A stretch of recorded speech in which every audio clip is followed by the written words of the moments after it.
नमस्कार, good morning, सुप्रभात। कैसे आप सभी लोग? सभी को गुड मॉर्निंग, सभी को गुड मॉर्निंग। कैसे हैं आप सभी लोग?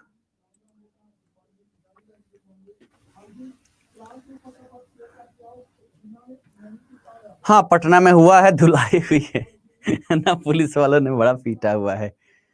ठीक है, तो जो यहाँ पर प्रदर्शन किया जा रहा था, मूल रूप से देखा जाए तो ये जो टीचर वैकेंसी रही, नीतीश जी की कुछ अलग यहाँ पर रहा, बीजेपी का कुछ अलग ही रहा, और इन सभी को लेकर बीजेपी पार्टी के जितने भी कार्यकर्ता थे उनके द्वारा वहां प्रदर्शन किया जा रहा था, और इसके जवाब में बिहार पुलिस के द्वारा उनको जबरदस्त पीटा गया है। और एक वहां पर प्रदर्शनकर्ता जो है, बीजेपी कार्यकर्ता, उनकी मृत्यु भी हो गई, और इस कारण से मुद्दा जो है थोड़ा सा ज्यादा हाईलाइटेड हो गया है ना। पुलिस के द्वारा लाठीचार्ज बहुत देखा जाए तो अंतिम समय काल में किया जाता है, लेकिन यहाँ पर प्रारंभ में ही कर दिया गया और इतनी जबरदस्त मारी गई कि एक व्यक्ति की मृत्यु भी हो गई। ठीक है, तो ये मुद्दा जो है गंभीर मुद्दा बन जाता है हमारे लिए। चलिए, कल की भी मीटिंग जो थी वो सही रही थी। अभी चूंकि लंबी प्रोसेस है, लगभग 1 हफ्ता 10 दिन लगेगा, तो अब देखते हैं अगली मीटिंग का नोटिफिकेशन कब आता है। अभी नहीं, जब हो जाएगा ना, जब हो जाएगा तब खुशखबरी देंगे आप सभी को, अभी थोड़ा ना, पहले ही नहीं देना है। चलिए, तो आज थोड़ी सी डिस्कस करते हैं कि कौन कौन सा टॉपिक हमने कवर कर लिया। जहां तक मेरे ख्याल से नेशनल में मैक्सिमम चीजें वो मैंने करवा दी है जो आपके एग्जाम के दृष्टिकोण से महत्वपूर्ण है। अब हमारा बचता है बिहार का करंट अफेयर, है ना। हाँ, आज पीएसएलवी का लॉन्चिंग है। ठीक है, पीएसएलवी की लॉन्चिंग है और हमें सबको देखना है लाइव। ठीक, मैं भी उस समय 2:35 का समय है और 2:35 के समय काल पर मैं भी लाइव ही रहूंगा, देखूंगा। इसरो का ऑफिशियल जो यूट्यूब चैनल है उस पर लाइव दिखाया जाएगा और मोदी जी स्वयं श्रीहरिकोटा में उपस्थित रहेंगे वहां बैठकर लाइव देखने के लिए। इससे पहले जो चंद्रयान द्वितीय रहा था उसके भी लॉन्चिंग में मोदी जी थे और तृतीय में भी मोदी जी हैं। और इसके साथ ही देखा जाए तो भारत चौथा ऐसा देश बनेगा जो मून पर सॉफ्ट लैंडिंग किया हुआ है। अब देखिएगा, थोड़ा सा इसी की हम चर्चा पर चर्चा कर लेते हैं। बाकी देखा जाए मूल रूप से जो भी आपके एग्जाम के दृष्टिकोण से हैं, अंतरराष्ट्रीय राष्ट्रीय में मैंने कवर करवा दिया है। अब हमें स्टार्ट करना है बिहार राज्य विशेष, तो अभी से नहीं करेंगे, है ना, आज नहीं करेंगे, है ना। कल मैराथन है तो कल मैं सेशन आप सभी का ऑफ रखूंगा। मैं पहले ही आपको नोटिफाई कर दे रहा हूं कि कल की सेशन जो है आप सबकी करंट की ऑफ रखूंगा और मंडे से बिहार राज्य विशेष में प्रारंभ करवाऊंगा। 5 से 7 दिन यानी कि 1 हफ्ते में आपका बिहार राज्य विशेष कंप्लीट हो जाएगा। 1 दिन में मैं आपके बजट और आर्थिक सर्वेक्षण करवा दूंगा। आर्थिक सर्वेक्षण में थोड़ा सा ज्यादा टाइम लूंगा इसलिए क्योंकि बिहार की योजनाएं जो है, बिहार की योजनाओं से आपके प्रश्न पूछे जा सकते हैं और ये जो योजनाएं जो है, जो भी लेटेस्ट रहती है, हाईलाइटेड रहती है, वो सब के सब कहाँ मिलेंगे, तो आपको आर्थिक सर्वेक्षण में मिलेगा। और ये जो नया वाला आर्थिक सर्वेक्षण अभी तक मैंने पढ़ा है नहीं, तो संडे को मैं बैठ के पढ़ूंगा। पता है कितना पेज का आर्थिक सर्वेक्षण होता है? 552, 556। और बिना पढ़े जब तक मैं पूरा नहीं पढ़ता तब तक मैं कोई भी क्लास करवाता नहीं, क्योंकि पूरा डिटेलिंग समझ तभी विकसित होगी जब हम पूरा डिटेल में यहाँ पर पढ़ें। आप लोगों के लिए तो वहां पर शॉर्ट में डेटा आगे रहता है, 12 से 15 पेज में कंप्लीट, है ना। उतने से क्वेश्चन तो बन जाएंगे, लेकिन समझ विकसित करने के लिए उसको डिटेल में पढ़ना पड़ता है। तो पूरा 500-550 पेज का मैं संडे को पढ़ूंगा और उसके बाद से मंडे को सबसे पहले हम बिहार की आर्थिक सर्वेक्षण ही कर लेंगे, योजनाओं की चर्चा कर लेंगे और उसके बाद से बजट की हम यहाँ पर चर्चा करेंगे। ठीक है, नहीं आज देखिएगा दिलीप जी, आज थोड़ी सी इच्छा नहीं हो रही है। ठीक, तो आज कुछ अलग चीजों पर हम चर्चा कर लेते हैं। अच्छा, पॉलिटी हम ही करवा दें? सब कुछ हम ही करवाएंगे, अड्डा जो है उतनी ही पैसे देगी और यहाँ पर पॉलिटी की आपकी क्लास कौन ले रहे हैं? पॉलिटी की क्लास कौन ले रहे हैं? अभी हम क्या डिस्कस करने वाले थे? हाँ, यही मार्कर कहाँ गया? आइए देखिएगा, यहां पर हम बात कर रहे हैं किस चीज की, तो चंद्रयान की। और चंद्रयान की बात कर लें तो इसके अंतर्गत हमने चंद्रयान 1 छोड़ा, ठीक है। उसके बाद हमने यहां पर चंद्रयान 2 छोड़ा और अभी हम बात कर रहे हैं किसकी, तो ये बात कर रहे हैं चंद्रयान 3 की। चलिए सभी लोग बताइएगा, वर्ष बताइए कब किसको लॉन्च किया गया, क्योंकि ये प्रश्न आपके बनते हैं। ठीक है, ये प्रश्न जो है आपके बनते हैं कि चंद्रयान प्रथम कब लॉन्च किया गया, चंद्रयान द्वितीय कब लॉन्च किया गया। क्यों? क्योंकि चंद्रयान हमारे चर्चे में है, और बीपीएससी का अगर पैटर्न आप सभी लोग उठाकर देखें तो जो चर्चे में रहता है ना, उसका बेसिक यहाँ पर पूछ दिया जाता है ना, उसका बेसिक जो है यहाँ पर पूछ दिया जाता है। चलिए बिल्कुल बढ़िया। जो चंद्रयान 1 है इसको वर्ष 2008 में लॉन्च किया गया। ठीक है, 2 कब लॉन्च किया गया, बहुत बढ़िया। सेकंड जो है ये हमने 2019 में लॉन्च किया, और थर्ड जो है ये हम 2023 में लॉन्च कर रहे हैं। कब कर रहे हैं, तो आज कर रहे हैं। और उल्टी गिनती वहां पर प्रारंभ हो चुकी है, 24 घंटे पहले से उल्टी गिनती यहाँ पर स्टार्ट हो चुकी है ना, अंततः 12:35 पर इसको लॉन्च कर दिया जाएगा।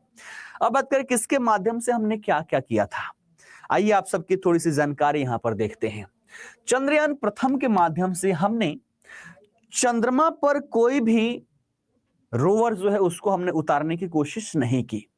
सबसे पहले चूंकि देखिएगा, कहीं भी घर खरीदना होता है तो घर खरीदने के लिए पहले हम जाते हैं, उसका एरिया देखते, एरिया कैसा है, घर कैसा है, तो अगल बगल आस पड़ोस वालों से हम पता लगाते हैं कि क्या सिचुएशन यहाँ पर रहने लायक है या नहीं है। ऐसे ही चंद्रयान प्रथम के तहत हमने सबसे पहले यहां पर सैटेलाइट लॉन्च किया, जो इसके चारों तरफ, इसको हमने क्या कहा, ऑब्जर्वर कहा, और ये इसको चारों तरफ घूमा, ये घूम रहा था, देख रहा था, और वहां से फोटो खींच खींच के डेटा ये भेज रहा था। इसके आधार पर हमने फिक्स किया कि हमें अपने रोवर को उतारना कहाँ है। अब ये बात करते हैं रोवर की। चंद्रयान द्वितीय में हमने क्या किया, इसके तहत हमने 2 चीजें भेजी। एक तो ऑब्जर्वर भेजा जो चंद्रमा को चारों तरफ क्या कर रहा था, मूव कर रहा था, ऑब्जर्व कर रहा था, ये आज भी कार्यरत है। तो हम चंद्रयान 2 को विफल नहीं मानते। क्यों? क्योंकि हमने ऑब्जर्वर जो भेज रखा है वो आज भी ऑब्जर्व कर रहा है, और यही रीजन है कि 2023 में जो हम चंद्रयान तृतीय यहां पर लॉन्चिंग कर रहे हैं, इसमें हम ऑब्जर्वर नहीं भेज रहे हैं, इसमें हमारा क्या है, केवल रोवर है।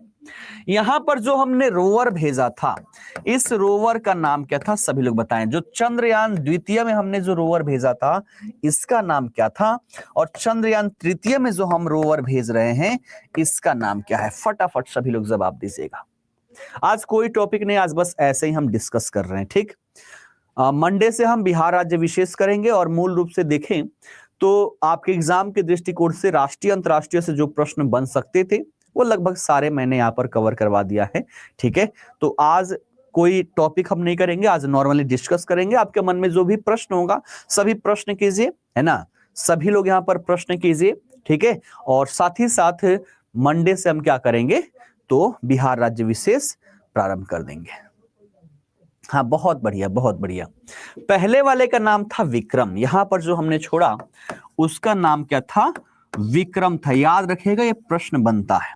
और अभी जो छोड़ा जा रहा है इसका नाम क्या था, इसका नाम रखा गया है प्रज्ञान। तो हमारा प्रज्ञान रोवर यहां पर पहुंचने वाला है।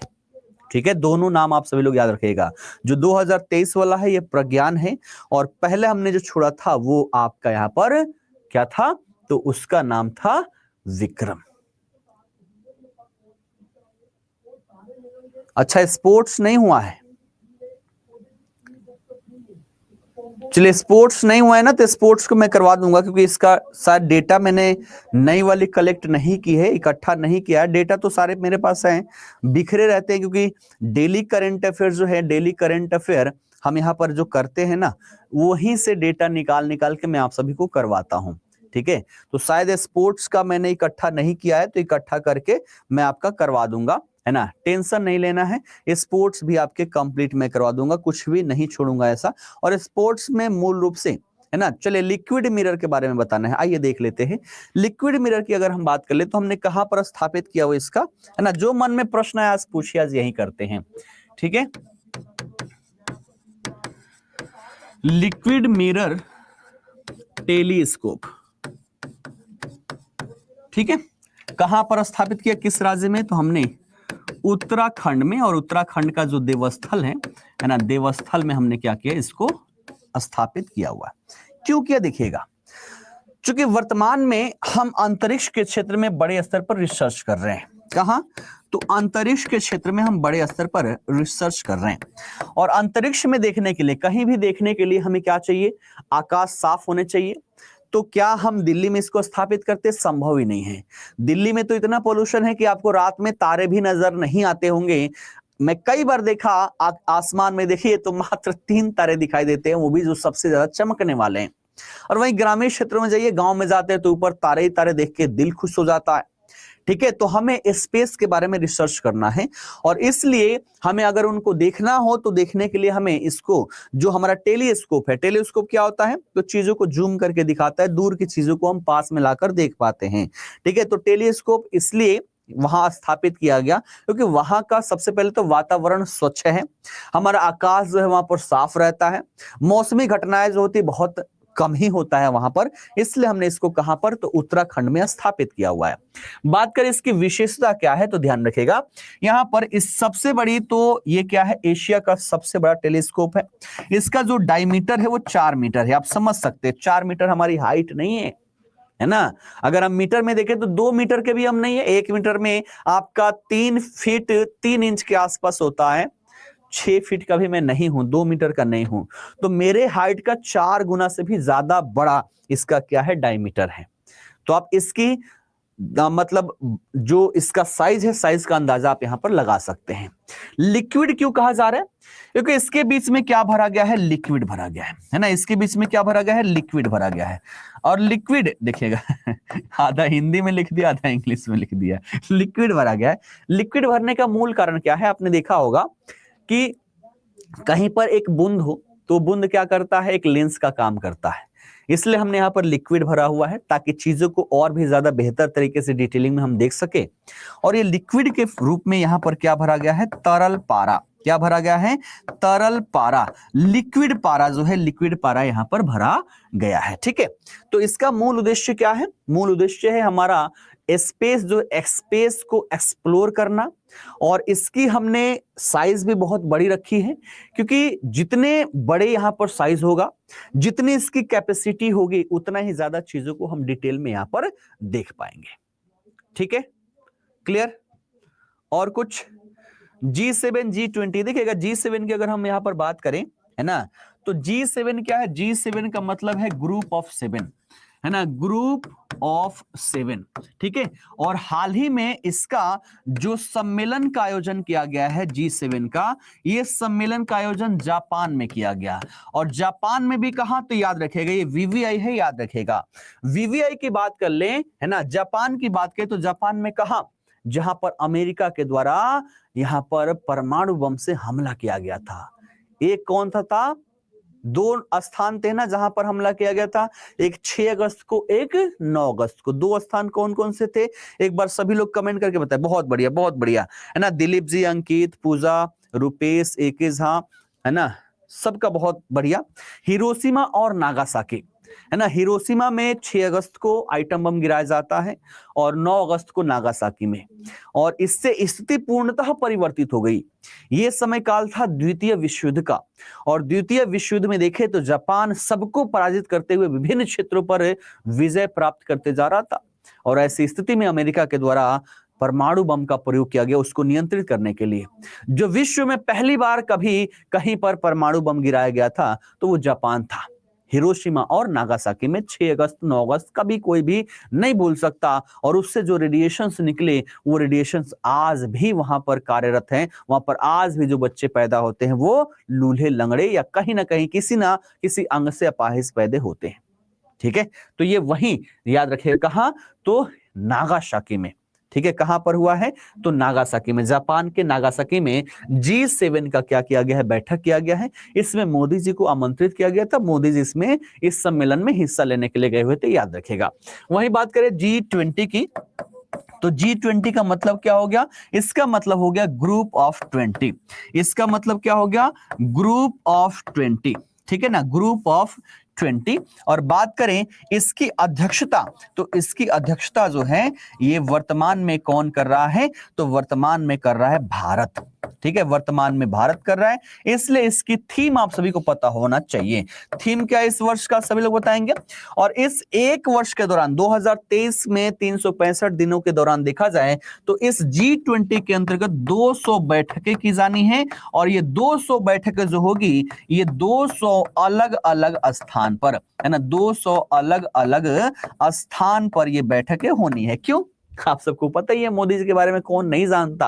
भारत में जो विविधताएं हैं, इन विविधताओं से सभी देशों को परिचित करवाना है कि आओ भैया हमारे भारत में देखो क्या क्या है। तुम्हारे यहाँ पहाड़ है, हमारे यहाँ भी पहाड़ है।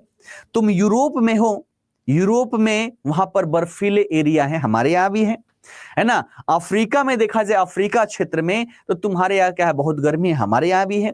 यानी कि दुनिया के जितनी भी मौसमी घटनाएं हैं वो सारी चीजें आपको भारत में देखने को मिलती है। हमारे पास पर्वत भी है, पठार भी है, मैदान भी है, नदियां भी है, बर्फीले क्षेत्र भी है, बहुत ज्यादा टेम्परेचर वाले एरिया भी है। हमारे पास जो वनों की प्रकृति है वो भी विश्व में जितने भी पाए जाते हैं सारे प्रकार की है ना, सारे प्रकार की है। तो हमने कहा कि आओ भैया देख लो, ये तो भौगोलिक घटनाएं हो गई, हमारे पास ऐतिहासिक घटनाएं भी हैं, हमारा जो कल्चर है बहुत रिच है, आओ दिखाते हैं। और हम विभिन्न विभिन्न क्षेत्र में वैसे वैसे जगह जहां की अलग ही नजारे, अलग ही भव्यता है, हमने बुलाया सबको कि आओ भैया देखो। और इससे क्या हो रहा है, भारत की विभिन्न क्षेत्र का प्रसार प्रसार जो है ये विश्व के विभिन्न क्षेत्रों में हो रहा है। इससे हमारा पर्यटन जो है, पर्यटन को ज्यादा यहाँ पर बढ़ावा मिलने वाला है। ठीक है, नाटो की बात करें, है ना, तो देखिएगा अगर हम बात करें, है ना, तो नाटो में यहां पर NA जो है ना, इसका मतलब क्या होता है, नॉर्थ अटलांटिक ट्रीटी ऑर्गेनाइजेशन। ये क्या होता है, नॉर्थ अटलांटिक ट्रीटी ऑर्गेनाइजेशन।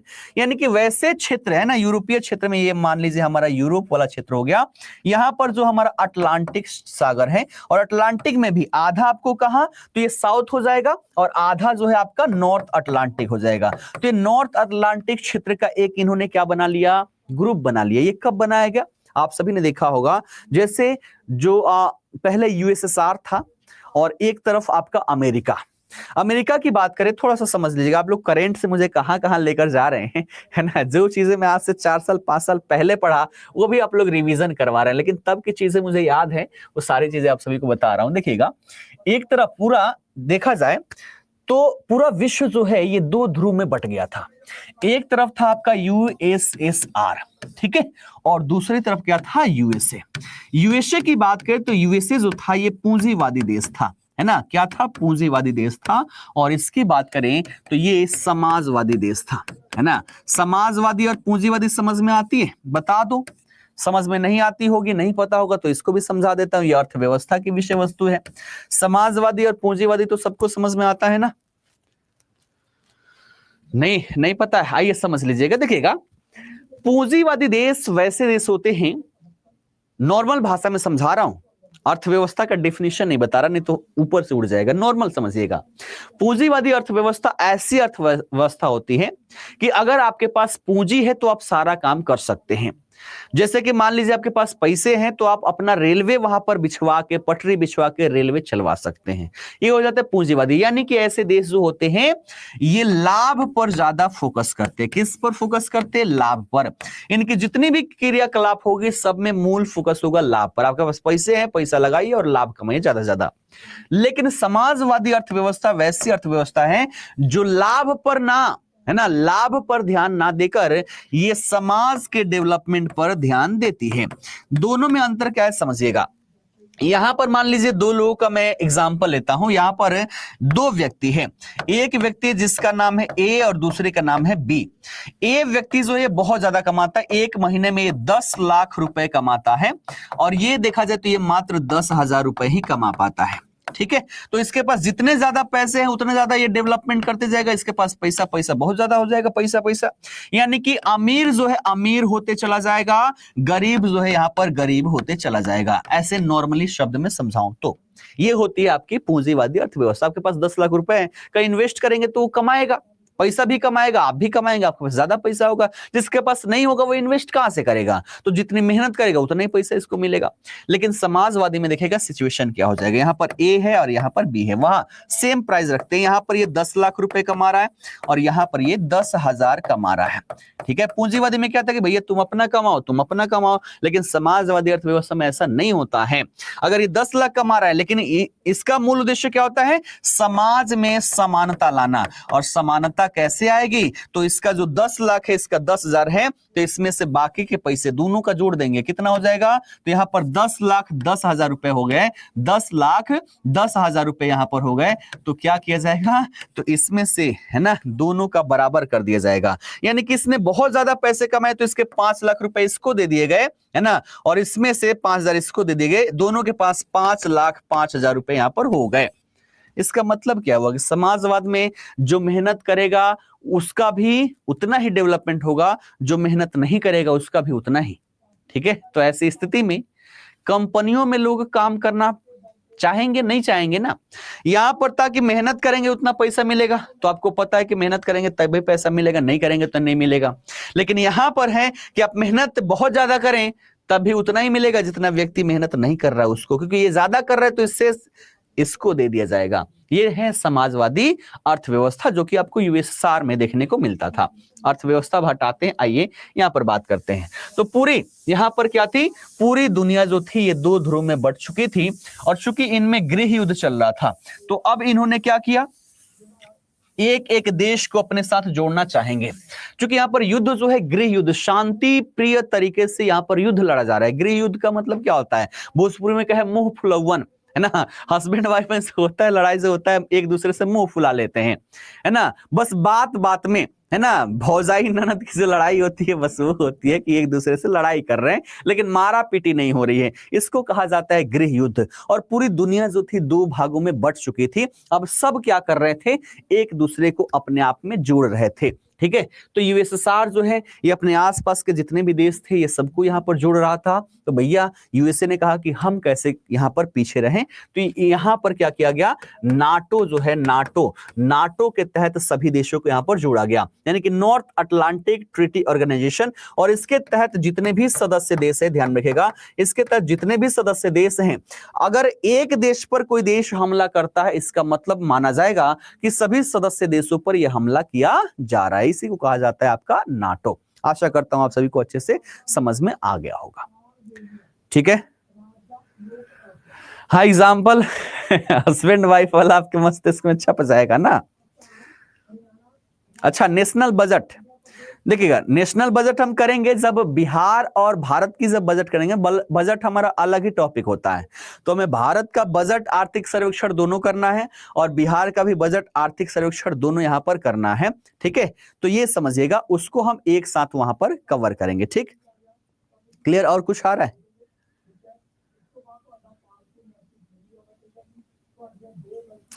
भारतीय राष्ट्रीय आंदोलन अब इतिहास पर ले जाएंगे। मैंने सब कुछ पढ़ाया है, टेंशन मत लीजिए, कुछ भी क्वेश्चन पूछेंगे सब मैं पढ़ाता हूं। इतिहास ऑप्शनल मैंने पढ़ाया है यूपीएससी के लिए। भले ही लॉकडाउन लग गया तो हम ऑनलाइन आ गए, नहीं तो थे पहले ऑफलाइन में ही। आइए भारतीय राष्ट्रीय आंदोलन की शुरुआत हम देखते हैं कैसे हुई। ठीक है, जो मर्जी पूछ लो आज, है ना। इंडियन नेशनल मूवमेंट,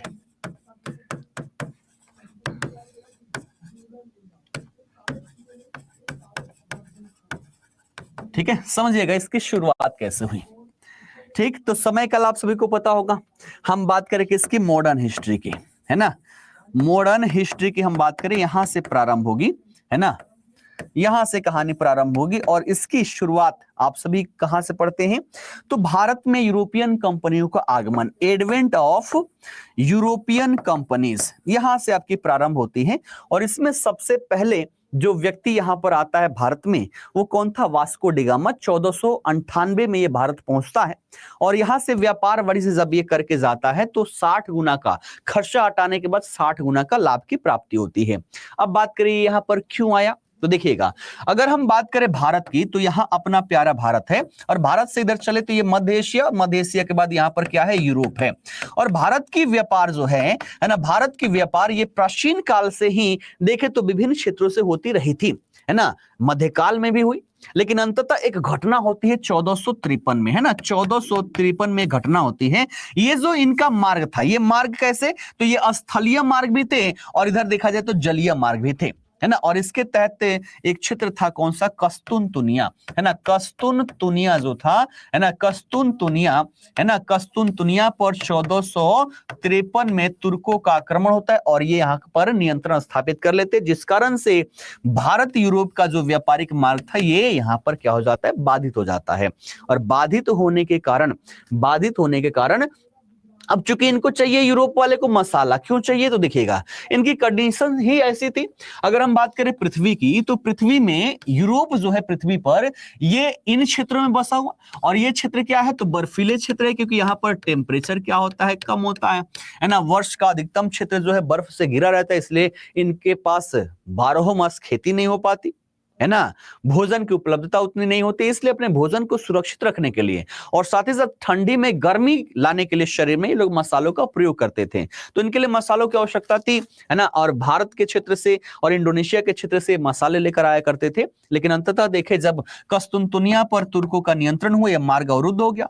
अब ये तुर्क लोग बोले कि भैया ऐसे काम नहीं चलेगा, अगर आपको व्यापार वाणिज्य इस मार्ग से करना है तो मुस्लिम धर्म अपना लो, अगर नहीं अपनाओगे तो हम खरीद के लाएंगे और तुमको बेचेंगे। तो क्या ये ईसाई लोग कभी मुस्लिम धर्म अपनाएंगे? नहीं अपनाएंगे। अंततः ये हुआ कि इनसे महंगे रेट पर ये लोग खरीदा करते थे मसाला। तब जाके अब ये सोचा गया कि क्या कोई दूसरा मार्ग नहीं है भारत पहुंचने का, और यहीं पर भौगोलिक मार्गों की खोजों की शुरुआत होती है। और इसमें देखा जाए तो एक स्पेन और दूसरा पुर्तगाल, दो क्षेत्रों के राजाओं ने बहुत योगदान दिया। स्पेन से कौन निकलता है जो अमेरिका की खोज कर देता है, एक बार सभी लोग कमेंट करके बताएं। और इधर देखे तो, है ना, अंततः भारत पहुंचने में सफल होता है वास्को डी गामा, और वास्को डी गामा 1498 में भारत आता है, यहां से मसाले खरीद के लेकर जाता है, और व्यापार वाणिज्य में इसको सारे खर्चे हटाने के बाद से देखा जाए तो यहां पर 60 गुने का लाभ की प्राप्ति होती है।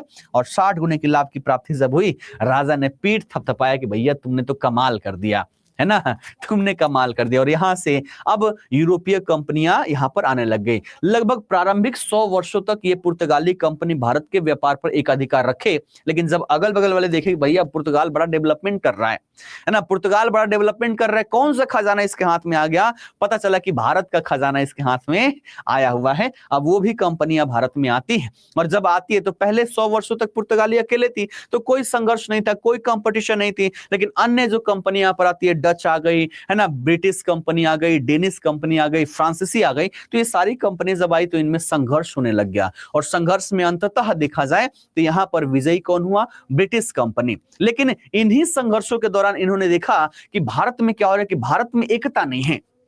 एक राजा जो है, उसी राजा का परिवार वाले उसको समाप्त करके खुद राजा बनने के चक्कर में षड्यंत्र चल रहा है बड़े स्तर पर। उसका सेनापति जो है राजा का, वो खुद सोच रहा है कि हम सेनापति से राजा बन जाए। और ये सारी चीजें उनको पता चल गई, किसको, अंग्रेजों को भी और फ्रांसीसियों को भी। और कर्नाटक युद्ध के दौरान ही ये सारी चीजें पता चलती है। और अंततः देखा जाए तो अब ये पहले जब आपस में निपट लिए, अंग्रेज विजयी हुए, तो फिर अंग्रेज जो है भारतीयों को यहां पर पराजित किए, है ना। 1757 में प्लासी का युद्ध हुआ, 64 में बक्सर का युद्ध हुआ, और भारत में यूरोपीय कंपनियों के रूप में देखा जाए ब्रिटेन की कंपनी, जो पहले एक व्यापारिक कंपनी थी, अब शासक बन जाएगी। शासक बनेगी, चूंकि ये क्या है, तो ये एक प्रकार की कंपनी है, और कंपनी अभी हमने बात किया कि लाभ पर ज्यादा फोकस करती है, और इस कारण से ये देखा जाए तो अब ये अपनी नीतियां यहां पर लागू करेंगे। कब, 1771 से। और इन नीतियों से क्या हुआ, इनका शोषण प्रारंभ हुआ, है ना। इनके द्वारा विभिन्न नीतियां यहां पर लागू की जाएगी, है ना। सबसे पहले कौन कौन सी व्यापारिक नीति लागू करेंगे, भू राजस्व व्यवस्था ये लोग लागू करेंगे, है ना। उसके बाद देखा जाए तो शिल्पों से संबंधित उद्योग यहाँ का बर्बाद कर देंगे। और इनकी नीतियों से कहीं ना कहीं भारत का हर एक वर्ग, कृषक वर्ग, जो भू राजस्व व्यवस्था यहाँ पर आई, इससे दो लोग यहाँ पर क्या हुए, तो ये यहाँ पर शोषित हुए। एक तो कृषक वर्ग और दूसरा जनजातीय वर्ग, क्योंकि जनजातीय वर्ग भी यहाँ पर कृषक के रूप में कार्य किया करते थे, तो दोनों यहाँ पर हुए, है ना। उसके बाद यहाँ पर इनकी जो व्यापारिक नीति आई, भारत के व्यापार को बर्बाद कर दिया जाता है। है ना, जो भारत से अन्य जगहों पर यानी कि ब्रिटेन में जो वस्तु जाती थी उस पर आयात कर लगा देते थे, और ब्रिटेन में मशीनों से बने हुए जो वस्तु थी उसको भारत में जब आती थी तो कोई आयात कर नहीं। इसलिए भारत का वस्तु ब्रिटेन की वस्तु का कंपटीशन नहीं कर पाया, क्योंकि वो मशीन से बनाते थे, वो सस्ती होती थी, और भारतीय लोग हाथों के माध्यम से बनाते थे, महंगी होती थी। यहां पर ये धराशायी हो गए, तो सभी वर्ग यहां पर बर्बाद हो गए। और अंततः जो इनकी नीति रही ये कैसी रही, यहां पर शोषक पूर्ण रही, है ना, शोषक पूर्ण यहां पर नीति रही। और इस कारण से क्या हुआ, तो भारतीय लोगों के मन में इनके प्रति विद्रोह की भावना जागृत होने लग गई। भैया मान लो कोई आए आपसे मिलने के लिए, उसके बाद आपके घर में कब्जा कर ले, है ना, आपको फिर बाहर निकाल दे, और निकालने के साथ साथ आपको एक नौकर की जैसे आपसे काम करवाए, कब तक बर्दाश्त करेंगे? एक समय ऐसा आएगा ना कि आप सोचेंगे हार या पार, जो होगा वो करेंगे, चलो आज कूटते हैं इसको। यही सिचुएशन भारत में भी हुआ। इतने ज्यादा इनके द्वारा शोषण किया गया कि हर एक वर्ग के द्वारा विद्रोह किया गया। प्रारंभिक दौर पर छोटे छोटे स्तर पर विद्रोह हुए जिसको अंग्रेज आसानी से दबा देते थे, लेकिन अंततः सबसे बड़ा जो हुआ वो 1857 में हुआ, है ना, 1857 की क्रांति। और इस समय इतने बड़े स्तर पर, व्यापक स्तर पर हुआ कि अंग्रेज यहां पर ढल गए। और इसी का रिजल्ट क्या हुआ, चूंकि देखा जाए तो कंपनी जो थी इसकी जो शोषकपूर्ण नीति थी, है ना, अब ब्रिटेन की संसद चाहती थी कि कोई एक ऐसा मौका मिले कि भारत का शासन प्रशासन हम अपने हाथों में ले लें, और यह मौका कंपनी दे देती है 1857 के विद्रोह के माध्यम से। और 1858 का अधिनियम आता है, और यहां पर देखें तो भारत का शासन प्रशासन अब संसद के माध्यम से किया जाने लगता है। इसके बाद से भारत का गवर्नर जो है ये वायसराय कहलाने लग गया। अब देखिए धीरे धीरे चूंकि यहां पर इनकी नीतियां लागू हुई, इन नीतियों में इनकी एक शिक्षा नीति भी थी, है ना, इन नीतियों में देखा जाए तो इनकी शिक्षा नीति थी। और भारत में कैसे शिक्षा करवाई जाए इसको लेकर अंग्रेजों में मतभेद रहता था। जैसे कुछ अंग्रेज थे जो कहते थे कि भारत में हम अगर शिक्षा दे रहे हैं तो भारतीय शिक्षा पद्धति दी जानी चाहिए, इसको कहा जाता था प्राच्यविद। और कुछ कहते थे कि नहीं, भारतीयों का जो शिक्षा है क्या है, कुछ नहीं है, घटिया है, इनको पढ़ाई लिखाई पता ना क्या पढ़ते हैं, वेद पुराण ये सब पढ़ते हैं, स्कूलों में पढ़ते हैं, मंदिरों में पढ़ते हैं, क्या पढ़ते हैं, बस ये हम नहीं पढ़ाएंगे, हम अपना पढ़ाएंगे। कौन सा? इंग्लिश वाला। इनको बोलते हैं एंग्लोसिस्ट, आंग्लविद कहते हैं। दोनों में संघर्ष रहा, और अंततः देखा जाए तो 1835 में आता है मैकाले मिनट, है ना, 1835 में मैकाले मिनट लाया जाता है, और इसके माध्यम से भारत में अंग्रेजी शिक्षा की शुरुआत हो गई। ये तय हो गया कि अब भारत में जो शिक्षा दी जाएगी वो अंग्रेजी शिक्षा ही दी जाएगी। अब इससे क्या हुआ देखिएगा, जो भी नीतियां लाई गई मूल रूप से पहले कहां पर आधिपत्य स्थापित हुआ, बंगाल में। नीतियां भी लाती थी तो पहले बंगाल में लागू किया जाता था, इसलिए बंगाल के लोग जो है यहां पर पढ़ लिख गए, और पढ़ने से क्या हुआ, इनकी बुद्धिमत्ता जो है विकसित हुई, और तब ये समझ पाए कि भैया हम तो अंग्रेजों के गुलाम हैं।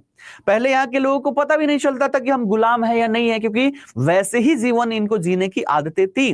लेकिन जब ये पढ़े जाकर ब्रिटेन में देखे कि भैया वहां लोगों को कितनी स्वतंत्रता है, और यही अंग्रेज भारत में भारतीयों को कितना शोषण कर रहे हैं, और ये लोग अब यहाँ पर कंपेयरिंग करने लग गए, लोगों के मन में देश भावना जागृत होने लग गई। और ये जो यहाँ पर जो राष्ट्रीयता की भावना जो है ना, ये 1820 के दशक से, 1820 के डिकेड से ये स्टार्ट होना प्रारंभ होता है। और अंततः देखें तो यहां पर लोगों के मन में राष्ट्रीयता की भावना जागृत होती है। अब लोग विद्रोह कर रहे हैं अंग्रेजों का, लेकिन इनको कोई मंच नहीं मिल रहा था। अंततः एक मंच के रूप में 1885 में इंडियन नेशनल कांग्रेस की स्थापना हो जाती है, इंडियन नेशनल कांग्रेस की स्थापना हो जाती है। और कई इतिहासकारों का कहना है कि जब 1885 में इंडियन नेशनल कांग्रेस की स्थापना हुई तो इसके मंच से जो आंदोलन किए गए इसी को मूल रूप से इंडियन नेशनल मूवमेंट कह लेते हैं। ध्यान रखिएगा, केवल इसी को नहीं कहते हैं, इसके अलावा भी विभिन्न प्रकार की जो आंदोलन रही उन सबको भी हम नेशनल मूवमेंट का दर्जा देते हैं। लेकिन एक मंच के रूप में प्रयोग किया गया भारतीय राष्ट्रीय कांग्रेस का, और इस मंच के माध्यम से जो मूल रूप से आंदोलन हुए उसको भारतीय राष्ट्रीय आंदोलन की संज्ञा दी जाती है। इसमें भी देखा जाए तो हम इसको, है ना, तीन भारतीय राष्ट्रीय आंदोलन जो है इसको हम तीन पार्ट में डिवाइड करके पढ़ते हैं, है ना। पहले गर्मवादी, है ना, पहले नरमवादी चरण, जो पुराने बूढ़ पुराने लोग थे उनका तरीका क्या था कि अगर अंग्रेजों की कोई नीति आती है जिससे भारतीयों का शोषण होता था, हाँ बिल्कुल, राजा राम मोहन राय यहाँ पर थे, तो इनका तरीका क्या था ये कहते थे कि हे अंग्रेज महाराज, आपके द्वारा ये जो नीति लाई गई है उससे भारतीयों का शोषण हो रहा है, कृपा करके इस पर विचार कीजिए और इस नीति को समाप्त कीजिए। इसको कहा गया नरम दल। और ऐसे अंग्रेजों से हम रिक्वेस्ट करेंगे तो मानेंगे? नहीं मानेंगे। लेकिन अब इसमें देखा जाए कांग्रेस में तो गरम खून वाले भी यहां पर सम्मिलित हुए। इन्होंने कहा कि बुढ़ऊ आपसे तो स्वतंत्रता यहां पर मिलेगी नहीं, अब हमें नेतृत्व यहां पर दीजिए। और फिर आते हैं गरम दल वाले। ये इनकी जो राजनीति थी वो गन और पिस्तौल की राजनीति थी, यानी कि अंग्रेजों को आतंकित करो, मारो, धमकाओ और डरा धमका के यहां पर स्वतंत्रता लो, ये वाले थे। फिर यहां पर गांधी जी एंट्री मारते 1919 में, और गांधी जी के द्वारा जो विभिन्न आंदोलन चलाए गए, अंततः इसके माध्यम से हम यहां पर स्वतंत्र होते हैं। सबसे पहले 1920 में असहयोग आंदोलन चलाए, 1930 में सविनय अवज्ञा आंदोलन चलाए, 1940 में व्यक्तिगत सत्याग्रह, 1942 में भारत छोड़ो आंदोलन, और इसके माध्यम से देखा जाए अंततः तो हम स्वतंत्र हुए। और ये भारत छोड़ो आंदोलन वो समय काल था जब यहां पर द्वितीय विश्व युद्ध चल रही थी। द्वितीय विश्व युद्ध का दबाव ब्रिटेन पर था, है ना। ब्रिटेन चाहती थी कि भारत ब्रिटेन का सपोर्ट करे, भारतीय सेना ब्रिटिशर्स की तरफ से लड़े, लेकिन भारतीयों ने कहा कि बेटा बहुत लड़ लिया, अब यही मौका है, एक उधर से विश्व युद्ध, इधर से हम दबाव डालेंगे, और अंततः ये छोड़ के भाग ही जाते हैं। अंततः हम 15 अगस्त 1947 को स्वतंत्र होते हैं। ठीक है, क्लियर?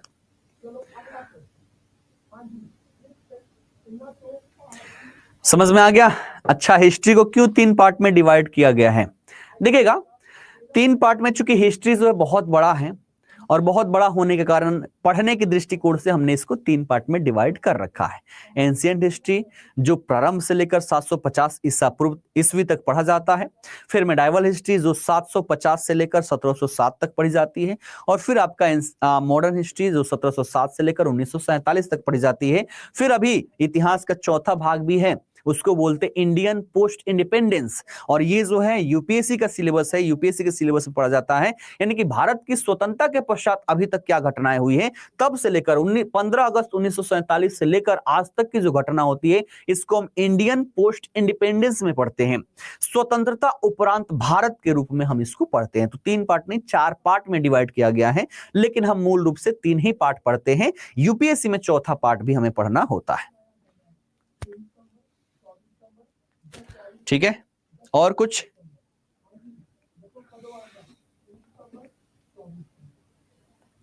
निगेटिव मार्क्स से कैसे बचे? देखिएगा, निगेटिव मार्क्स से तो सबसे पहली बात करें, है ना, ये देखा जाए तो मूल डिस्कशन इस पर होना चाहिए, निगेटिव, है ना, और निगेटिव होना चाहिए, पहले बीपीएससी में था नहीं, लेकिन अब यहां पर ला दिया गया। इससे बचने का तरीका क्या है? सबसे पहली तरीका कि जो क्वेश्चन हमें नहीं आता है उसको सॉल्व नहीं करना है।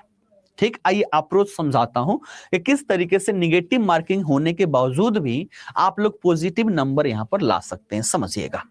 ठीक है, देखिए, निगेटिव से हम तभी बच पाएंगे जब हमने पढ़ा हो। मान लीजिए यहां पर 5 ऑप्शन है, चूंकि 5 ऑप्शन का आपका ओएमआर शीट जारी किया गया है। ठीक है, तो जितने भी क्वेश्चन होंगे गारंटेड है, मैं भी अगर एग्जाम दूं तो मुझे भी सारे क्वेश्चन नहीं आते होंगे। अगर मान लीजिए, है ना, कि टोटल कितने क्वेश्चन है, 120 40 यही है ना, तो टोटल जितने भी क्वेश्चन हैं उसमें से हमें बहुत सारे क्वेश्चन ऐसे होंगे जो हमें नहीं आता। मान लीजिए हम ऐसे, चूंकि बीपीएससी सिविल सर्विस वाला एग्जाम पर लेकर चलता हूं, वहां 150 क्वेश्चन होते हैं। कितने? 150 क्वेश्चन होते हैं। अगर आप एग्जाम देने जा रहे हैं तो मान के चलिए कि हम 150 नहीं, हम मात्र 120 क्वेश्चन के लिए एग्जाम देने जा रहे हैं। हमारे लिए एग्जाम में क्वेश्चन क्या है? 120 है। देखिए कैसे पॉजिटिविटी आती है ये समझाता हूं, और पॉजिटिविटी आ गई ना तो फिर नेगेटिविटी से हम बहुत आसानी से बच सकते हैं, प्रेशर हम रिलीज कर सकते। कैसे? तो हमें ये नहीं सोचना है कि 150 प्रश्न है, हमें ये सोचना है कि 120 अंक का ही हमारा क्या है, यहाँ पर एग्जाम होने वाला है। हमारे लिए 120 अंक ही हैं, क्योंकि 30 ऐसे प्रश्न होंगे जो हमें नहीं पता होगा। अब हम इसको पॉजिटिव लेकर चले, लेकिन ये 120 जो है इसमें से कम हमें 110 115 से 118 क्वेश्चन जो है ये हमें सही करना है, ये लेकर चलना है। इस तरीके से एटीट्यूड हमारा होना चाहिए। अब देखिएगा, अब इसमें भी क्वेश्चन जो होंगे 150, इसमें कई प्रकार के होंगे। एक जो होगा जो आपका बिल्कुल ही आसान होगा, बहुत ही ज्यादा इजी होगा, और जो इजी होगा वो केवल आपके लिए नहीं सबके लिए इजी होगा। जितने एग्जाम दे रहे होंगे सबके लिए इजी होगा, वो सबको आता होगा। तो कट ऑफ में इसमें तो गलती होनी ही नहीं चाहिए। उसके बाद दूसरा जो होता है, जो मध्यम लेवल का होता है ना, मिडिल लेवल का होता है, इसको भी आपको पता होगा। आप बढ़िया से पढ़े होंगे तो इसको भी आता होगा, ये भी आता होगा, दोनों आप सॉल्व यहां पर कर पाएंगे। एक हो जाता है हार्ड वाला, है ना, एक क्या हो जाता है हार्ड वाला, थोड़ा सा यहां पर जटिल प्रकार के क्वेश्चंस हो जाते हैं। अब इसमें क्या करें देखिएगा, सबसे पहले है ना, आप वैसे क्वेश्चन जिसको है ना, जिसका उत्तर आपको पता है, आपने पढ़ा हुआ है लेकिन अभी दिमाग में नहीं आ रहा है, इस पर टिक आउट कर लीजिएगा। क्या कर लीजिएगा, टिक आउट कर लीजिएगा कि ये हमें आता है लेकिन अभी हमारे दिमाग में नहीं आ रहा। और ऐसे पहले आपको टिक आउट करके आगे बढ़ते जाना है। पहले ये जो सॉल्व कर लेंगे, इन सभी को पहले मैच कीजिएगा, कितने क्वेश्चन आपके हो गए, क्या कट ऑफ के दायरे में हम आ रहे हैं कि नहीं आ रहे हैं। अगर मान लीजिए 150 प्रश्न है तो 150 में से अब निगेटिव आ गया है, तो निगेटिव में कट ऑफ आपका 92 से लेकर 98 तक ये जाने वाला है ना, बीपीएससी की बात कर रहा हूं, ठीक है, ये इतना जाने वाला है। क्या हमारा इस दायरे में आ रहा है कि नहीं आ रहा है, आ रहा है तो ठीक है, नहीं आ रहा है तो हम इधर चलेंगे और अब इसको क्या करेंगे, तुक्का लगाएंगे। और तुक्का लगाना भी सीख लीजिएगा, तुक्का कैसे लगाया जाता है। आप पढ़े हुए हैं और यहां पर हमें रेशियो लेकर चलना है। कट ऑफ निगेटिव मार्किंग कितनी है, निगेटिव मार्किंग कितनी है टीचर वाले में एक बार सभी लोग बताएं तो। 50-50 लगे, हम सब बता रहे हैं ना, सब कुछ बता रहे हैं। यहां पर निगेटिव कितना दिया जा रहा है, 1/3 है, 1/4 है, 1/4 है ना। देखिएगा 1/4 का मतलब क्या हुआ, ये समझ गए तो फिर आप तुक्का लगाने में कभी भी डरेंगे नहीं, है ना। 1/4 है, यानी कि आपने यहां पर एक क्वेश्चन सही किया तो मान लीजिए आपको मिला यहां पर 1 नंबर, है ना। जब एक सही कर लिए और अगर आपने 4 क्वेश्चन गलत कर लिया, 4 क्वेश्चन गलत कर लिया तो 0.25 गुणा में 4 यानी कि कटे आपके 1 नंबर। खेल समझ में आया, खेल समझ में आया। यानी कि 5 अगर आप क्वेश्चन करते हैं, 5 में से आपने एक सही कर लिया तो 4 गलत कर ले तब भी आप वहीं रहेंगे। ये मेन खेल है, ये समझना है, ठीक। इतना भी आप लोग कम नहीं पढ़े होंगे कि 5 में से आप लोग 2 क्वेश्चन सही ना कर पाए, 2 तो कर पाएंगे। अगर 2 आपने सही कर लिया तो आप कितने पॉजिटिव में गए, तो 2 के मिले 2 नंबर, माइनस कितने हुए, 0.75 माइनस हुए, यानी कि 1.25 नंबर जो है ये आप यहां पर क्या है, पॉजिटिव में है। क्या है, तो पॉजिटिव में है। इसलिए ये फॉर्मूला यहां पर समझना है कि एक गलत करें तो हमारे पास अब इतनी क्षमता है कि हम 4 गलत करें तब भी हम बराबर में ही रहेंगे। और इस हिसाब से सोच के चलना है तो आप टोटल के टोटल क्वेश्चन यहां पर सॉल्व करेंगे। जितने भी क्वेश्चन हो सारे क्वेश्चन आप यहां पर सॉल्व करेंगे। और मान लीजिए कि ऐसे 30 आपके क्वेश्चन थे जो आपने पढ़ा था लेकिन नहीं आ रहा था या नहीं भी पढ़ा है, तो 30 में से क्या चांसेस है, तो हमारा खेल कितने पे हो रहा है, 5 पर हो रहा है। यानी कि इसको 6 पार्ट में डिवाइड कर सकते हैं। 6 सही कर दे 30 में से और सारी गलत कर दे ना, 6 सही कर दे, है ना, 6 का हो रहा है ना, तो 6 में से क्या हो जाएगा, है ना, नहीं 5 पर खेल रहे हैं ना, तो यानी कि 1 सही और 4 गलत करें तब भी हम बराबर में रहेंगे। यानी कि हम यहां पर 6 सही करें और सारा गलत हो जाए ना, तब भी हम बराबर में ही रहेंगे। और इतना भी आपने कम नहीं पढ़ा हुआ है कि 30 में से आपके 6 ही सही होंगे, कम से कम 15 तो क्वेश्चन सही हो ही जाएंगे। और जब 15 क्वेश्चन सही होंगे तो आप बहुत ही ज्यादा यहाँ पर पॉजिटिव में चले जाएंगे, ठीक है। तो ये बातें समझ में आ गई कि किस तरीके से यहाँ पर हैंडल करना है। एक सही का मतलब हम 4 गलत करने की क्षमता अर्जित कर चुके हैं, और 30 अगर नहीं आता हो तो इसमें से भी देखा जाए तो आप कम से कम 10 भी अगर आपने सही किया, 20 गलत हुए तब भी आप पॉजिटिव में जाएंगे। और इस तरीके से आपको क्या करना है, वहां रणनीति बनाकर अपने आप को डेवलप करना है। इस तरीके से अभी जो प्रैक्टिस सेट लगा रहे होंगे, प्रैक्टिस सेट में भी ये फॉर्मूला आज से ही लगाना स्टार्ट कर दीजिए और फिर देखिए कैसे निगेटिव से आप पॉजिटिव में जाते हैं। ये चीज समझ में आ गया आप सभी को, ठीक है। चलिए, दुर्गा जी कहना है कि नेशनल मूवमेंट के मेन पॉइंट का टॉपिक नोट करवा दीजिए। देखिएगा नेशनल मूवमेंट में क्या है, सबसे पहले तो आपको यहां पर क्या पढ़ना है ना। नेशनल मूवमेंट में देखिएगा सबसे पहले तो जो मूवमेंट में नहीं है आपका 1857 का विद्रोह, ये पढ़ लीजिएगा, है ना। यहां से आपके क्वेश्चन बनते हैं। बाकी गांधी जी के द्वारा जितने भी किए गए, अपने चंपारण सत्याग्रह भी पढ़ लीजिएगा। बारदोली, ये विभिन्न प्रकार के जो सत्याग्रह रहे, खेड़ा सत्याग्रह, इन सब के बारे में।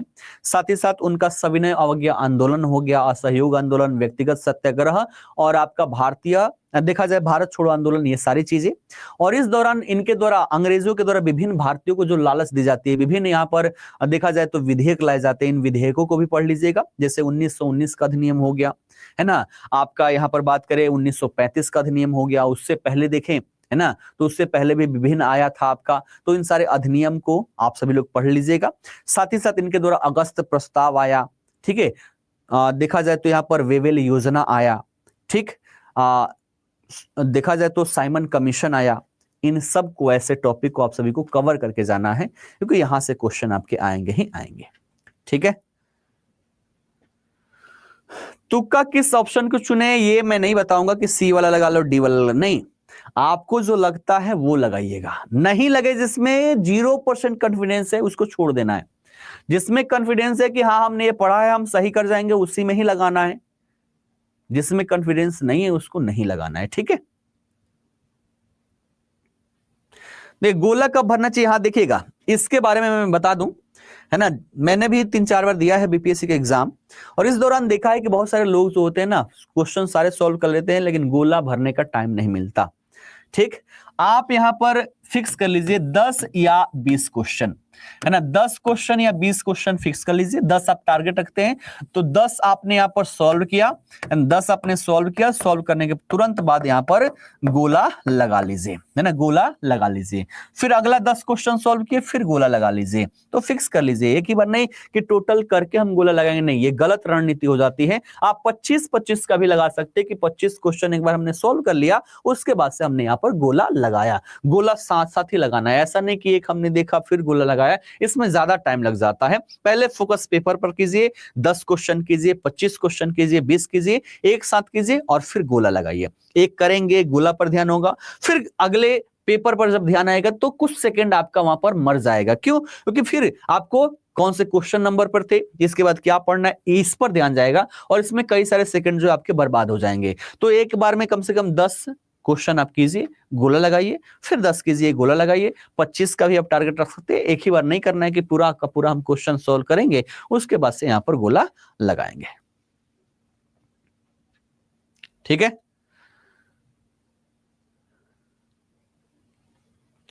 ठीक, चलिए अब सेशन को यहीं पर समाप्त करते हैं। समय समाप्त हो रहा है, 10 मिनट पहले छोड़ना पड़ता है, और क्लास जो है मैं ऑफिस से ले रहा हूँ। मेरे एरिया में बाढ़ आ चुकी है, और कल इंटरनेट उसी की वजह से बाधित हो गया था। आपकी क्लास हुई 11 बजे वाला क्लास, कल जैसे ही स्टार्ट किया था कहानी ही खत्म हो गई थी, ठीक है। तो अब सेशन को यहीं पर समाप्त करते हैं। बाकी जो भी है, जो भी आपके मन में डाउट हो, कोई भी डाउट आप क्लियर करवा सकते हैं, है ना, कोई भी डाउट क्लियर करवा सकते हैं। जो भी प्रश्न हो, सारे प्रश्न का उत्तर मैं यहाँ पर अवश्य ही दूंगा, है ना। तो सेशन को यहीं पर समाप्त करते हैं और फिर मिलेंगे। कल का सेशन आप सभी का मैं ऑफ रखूंगा, ठीक है ना। कल का सेशन मैं आप सभी को ऑफ रखूंगा। रोवर देखिएगा, ये एक प्रकार का रोबोट है, इसको हम क्या बोलते हैं, रोवर। रोवर यानी कि मूव करने वाला, है ना। RRR मूवी है जिसने रिकॉर्ड बनाया, उसमें से एक आर का मतलब होता है रोवर, है ना। राइज, उठो, रोवर, घूमो, रिवोल्ट, विद्रोह करो, ठीक है। तो रोवर का मतलब होता है घूमने वाला, ठीक है। तो एक प्रकार की क्या है, तो हमने एक रोबोट बनाई है, गाड़ी जैसी है, चक्के लगे हुए हैं, और ये क्या करेगा, घूमेगा, इसको कहा जाता है रोवर, ठीक है। मीटिंग कल का सफल रहा है, कल का मीटिंग सफल रहा है, ठीक है ना। चलिए, तो फिर सेशन को यहीं पर समाप्त करते हैं और फिर मिलेंगे, है ना, फिर मिलेंगे। कल का सेशन आप सभी का मैं ऑफ करूंगा, याद रखिएगा। तो कल आप लोग रिवीजन कीजिएगा, लेकिन अगर आपको करंट पूरा 6 महीने का रिवीजन करना हो फिर से, तो कल सुबह 7 बजे से लेकर 11 बजे तक मेरी मैराथन सेशन है करंट अफेयर की।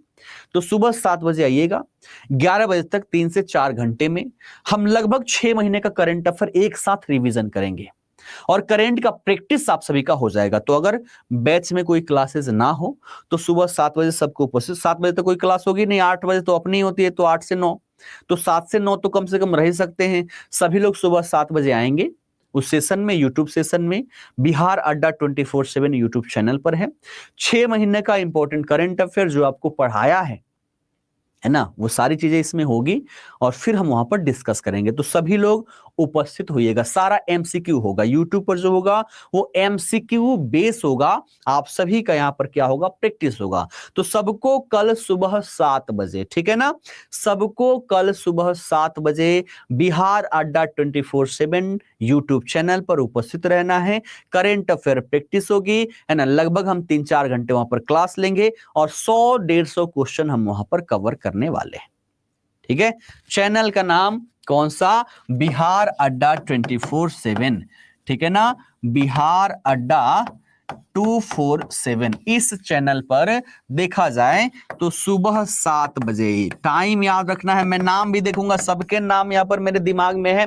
जितने लोग लाइव सेशन में रहते हैं ना, सबके नाम खोपड़िया में बैठे हुए हैं। कहीं पर भी ऑफलाइन में या कहीं भी मिलिएगा, बोलिएगा, नाम रखिएगा, मैं बता दूंगा कि आप इस बैच से रिलेटेड हैं। और ये सारे नाम मुझे इस 7 बजे वाली सेशन में दिखना चाहिए, है ना, 7 बजे वाली सेशन में दिखना चाहिए सब लोग। नाम भले ही उसका एसएससी सीजीएल मेंस रहेगा, ध्यान रखेगा, क्योंकि उसका एग्जाम पास में है तो उसके नाम पर क्लास यहां पर ली जाएगी ताकि उसके बच्चे यहां पर आए, उनको प्रॉफिट हो। लेकिन प्रॉफिट आपको भी यहां पर होगी, क्योंकि पिछले 6 महीने का पूरा करंट अफेयर मैं वहां पर कवर करवाने वाला हूं। तो सब लोग नाम यहां पर दिखना चाहिए, है ना, जितने नाम है, हिमांशु, सरिता, माही, सुप्रिया, दीप्ति, मयंक, है ना, ममता, श्वेता, निधि, निखत, प्रवीण, पंकज, सब नाम वहां पर दिखने चाहिए।